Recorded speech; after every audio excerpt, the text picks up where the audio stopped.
سوال ہے کہ میں نے سنا ہے کہ اگر والدین اپنی زندگی میں اپنی اولاد کو کچھ دینا چاہیں تو برابری ضروری ہے، اس میں لڑکی اور لڑکے کا کوئی فرق نہیں ہے۔ جی ہاں، آپ نے بالکل صحیح سنا ہے۔ اگر والدین اپنی زندگی میں ہی اپنی جائیداد سے اپنی اولاد کو کچھ دینا چاہیں تو اس میں برابری ضروری ہے۔ اس میں للذکر مثل حظ الانثیین والا ضابطہ نہیں چلے گا۔ لڑکا لڑکی اس میں کوئی فرق نہیں ہے۔ اگر ایک اولاد کو، چاہے وہ لڑکی ہے یا لڑکا ہے، اس کو کوئی چیز دی ہے تو اس جیسی چیز اپنی کسی دوسری اولاد کو بھی، جتنی بھی اولاد ہے سب کو دینا ضروری ہے۔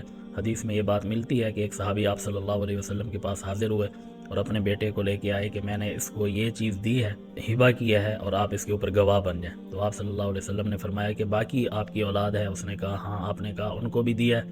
تو اس نے کہا نہیں، باقیوں کو نہیں دیا۔ تو آپ نے پھر ارشاد فرمایا کہ میں ظلم کے اوپر گواہ نہیں بنوں گا۔ تو مطلب یہ ہے کہ اگر زندگی میں والدین اپنی اولاد کو کچھ دینا چاہیں تو اس میں برابری ضروری ہے۔ ہاں، مرنے کے